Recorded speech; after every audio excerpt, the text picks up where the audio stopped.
Assalamualaikum warahmatullahi wabarakatuh.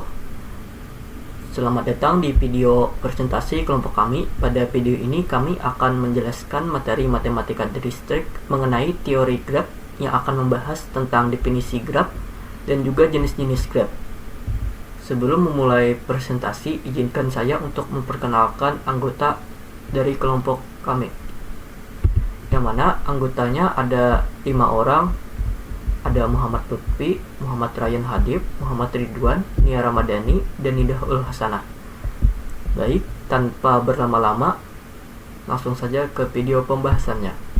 Apa itu graf? Dalam matematika diskrit dan ilmu komputer, graf atau G adalah struktur matematika yang digunakan untuk mempresentasikan hubungan antar objek.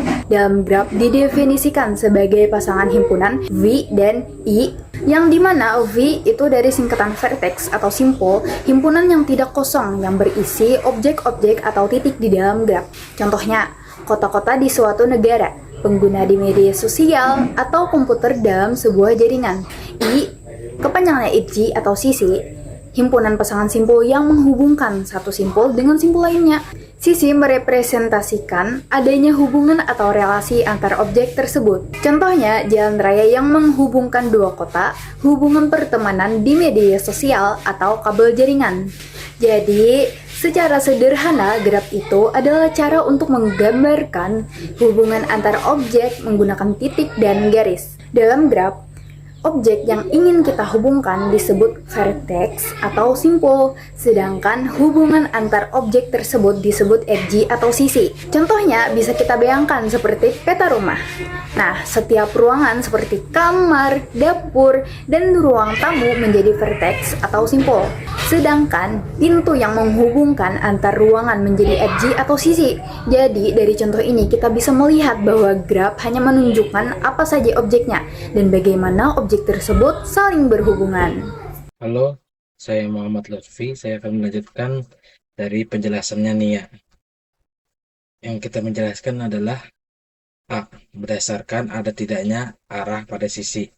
Yang pertama adalah graf tak berarah, undirected graph. Graf yang sisinya tidak memiliki orientasi arah. Hubungan antara simpul A ke B dianggap sama dengan B ke A, simetris. Yang kedua adalah contoh. Jaringan pertemanan di Facebook, jika A bertemu dengan B, maka B pasti berteman dengan A. Artinya seperti saling mengikuti. Yang ketiga adalah graf berarah, direct graph atau digraph. Graf setiap sisinya memiliki arah tertentu, ditandai dengan anak panah. Sisi A sama dengan B, berarti ada jalur dari A ke B. Tetapi tidak otomatis ada jalur dari B ke A. Contoh yang keempat adalah contohnya.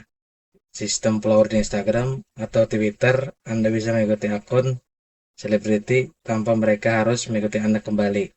Maksudnya, Anda mau follow selebriti, tapi Anda tidak bakal di-follow balik. Selanjutnya, kita akan melihat jenis graf berdasarkan strukturnya, yaitu dari ada atau tidaknya sisi ganda dan gelung. Pertama, ada graf sederhana. Jenis ini sangat bersih karena sama sekali tidak punya sisi ganda ataupun gelung. Jadi, setiap pasangan titik di dalamnya maksimal hanya dihubungkan oleh satu garis saja.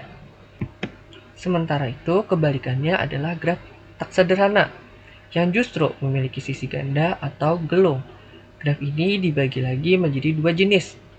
Yang pertama ada graf ganda, yaitu graf yang punya dua atau lebih garis untuk menghubungkan titik yang sama. Contohnya, seperti dua jalur bus berbeda yang menghubungkan kota A dan kota B. Dan yang kedua ada graf semu, yaitu graf yang memiliki gelung alias ada jalur yang berputar dan berakhir kembali ke titik asalnya sendiri. Sekian penjelasan dari saya. Materi berikutnya tentang graf berbobot akan dilanjutkan oleh rekan saya. Di sini saya Nidala Sanah akan melanjutkan pemberian graf ada dua. Yang pertama, graf berbobot. Setiap sisi pada graf memiliki nilai atau bobot tertentu. Bobot ini dihitung pada jarak, biaya, waktu tempuh, atau kapasitas. Contohnya, peta jalur mudik, di mana bobot sisinya ada pada jarak dalam kilometer. Lalu yang kedua, graf tak berbobot. Sisi pada graf hanya berfungsi sebagai penghubung tanpa memiliki nilai atau bobot khusus. Kesimpulannya, graf adalah struktur matematika yang menghubungkan objek simpul melalui relasi sisi yang dikelompokkan berdasarkan arah, kompleksitas struktur sisi, serta ada tidaknya nilai bobot untuk memodelkan berbagai jaringan di dunia nyata. Nah, itu dia penjelasan secara rinci mengenai definisi dan jenis-jenis graf dari kelompok kami. Semoga materinya bermanfaat. Terima kasih telah menonton dan sampai jumpa. Dadah.